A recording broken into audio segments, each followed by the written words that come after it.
We're talking about the things that I will grow easily with low maintenance, low attention, minimal input from you as a home gardener. Hi everyone, welcome to a new video. How are you doing? This is Mecca.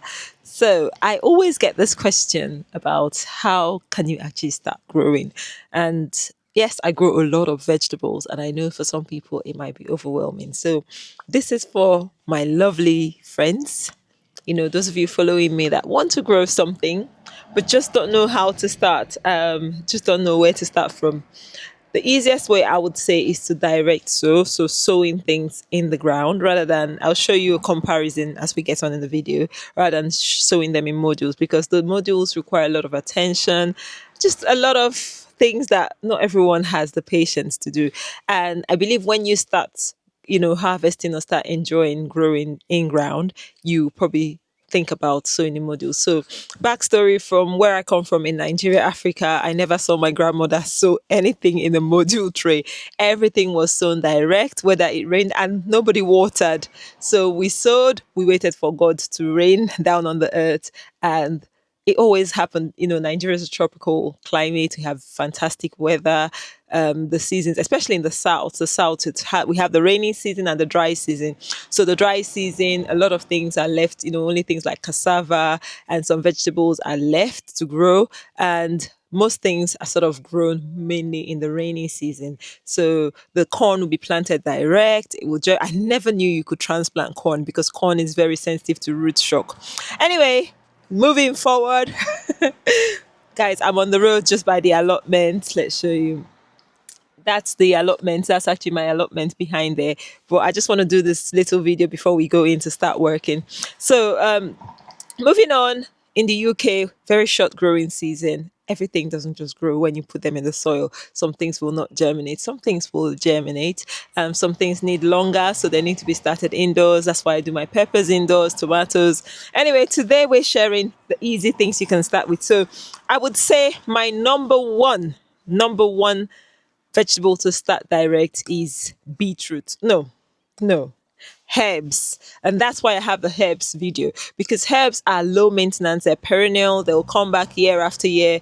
Coriander, for one, it's not actually a perennial, but the beauty about coriander, it will go to seed and it will come back the next year. So I don't need to resow coriander. When I sow it this year, next year I'll get it in my garden. I'll show you a few clips of the seedlings in the garden I never planted, and it will keep doing that. That's coriander is what you also call, what do you call them in America again? Cilantro. Cilantro. The Americans call it cilantro. Same thing, coriander. We call it coriander here. Some people say the seeds are cilantro. No, people just call it cilantro. It's the same thing. What else do I grow perennially? That's a herb that I would recommend you guys growing easily.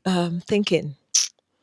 Sage is a good one. Moving on to vegetables. Now, vegetables are tricky. Vegetables can be because we have butterflies that lay caterpillars and lay eggs, and the eggs become caterpillars and they decimate your plant, and it can be really demoralizing for any gardener. So growing things like brassicas can be really demoralizing for any home gardener, especially if you're new. So I would encourage you or discourage you actually from growing them. Despite them being my most important crop, I would discourage you from growing them because you can be put off gardening if you start with brassicas. We're talking about the things that I will grow easily with low maintenance, low attention, minimal input from you as a home gardener. Guess what, guys? Onions. Obviously, not to get the bulbs, to get the green onions. They're easy to put the seeds in. You will get green onions and they're delicious when you grow them yourself.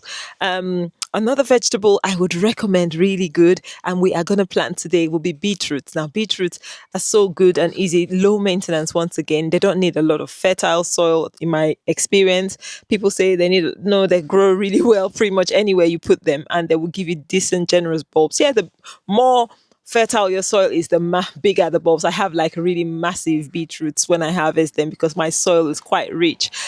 So beetroots are one thing I would recommend you can grow and start growing.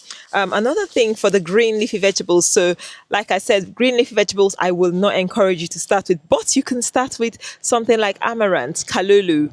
It's It's popular in the Caribbean. It's popular in Nigeria. It's used for lots of our stir fries as a substitute for spinach. And it's easy to grow in the UK. However, there's a caveat to it. So the caveat to it is that it has a very short, so it needs warm weather. So not necessarily has a short growing season. It's just our weather is too cold. So I have direct sown some about a month ago, and look how tiny they are. They are still in their infant stage, and these were sown a month ago. But don't be discouraged. What you can do, you sow them. When you start harvesting, you will get a lot of it. Okay, in a short space, and you can preserve it. So that's something you could do. So amaranth greens. You can also eat the greens and the beetroot, and also Swiss chard. In the UK, Swiss chard is like in the beetroot family. I think I have a few self-seeded ones. I'm not sowing Swiss chard this year because for me, Swiss chard is high in oxalic acid, which I don't want to eat. So Swiss chard is one easy one to grow as well. And yeah, so if you are a new gardener, don't be discouraged by all of these sort of rules and regulations. Start with the herb ones. Okay, the herb video will help you. You can buy them from the supermarket, put them in pots, and they will grow in the summer, and they will come back year after year. And guess what, guys? If you make a mistake, it's not the end. It's not the end of the world. Like, you learn from your mistakes. Like, I have still killed herbs this year. I killed my beautiful rosemary bush this year because I transplanted it, which I shouldn't be doing, especially in the winter. So you would learn and you will make that mistake again. And that is the beauty of gardening, because we learn how to look after these plants. They're not invincible. They're like, even they're almost like humans. You don't neglect children, you don't neglect even adults. So how much more plants? Anyway, that's it, folks. So guys, we've come to the end of this video. Guys, people are driving crazy. Like, my car literally vibrated, and it's a very small road, and this road is a 20 miles an hour road. People are driving 60 miles on this road. God have mercy on us. Anyway, we have come to the end of this video. Have you enjoyed the video? Did you learn something? Did it add value to you? And will you start growing something? And also, please, I love communicating with you guys. I want us to create a community of people that are really, really wanting to grow. And no matter where you are in the world, and no matter your growing background, so if you've grown in hotter climate, I want a community for us to share our knowledge, and also for us to share our interests. So yeah, if you have any tips on what the first things you've grown that you really found easy to grow. Oh yes, fruits. I think I should do a different video about fruits. So those are things that you can actually start. Anyway, we have come to the end of the video finally. And once again, have you enjoyed the video? Has it added value to you? Please do not forget to leave a comment, okay? I appreciate your comments. I appreciate you watching. And also do not forget to share to your friends and loved ones that want to grow things. Yes, you will need to still give whatever you grow some attention, some love, because things will respond. Your plants will respond to the love. There's no one with green fingers. My fingers are not green. They're actually probably dirty nails from always putting my hands in the soil. But the fingers are from giving the plant attention. And for someone like me now going back to work, it's actually been a challenge because I don't have as much time as I used to have.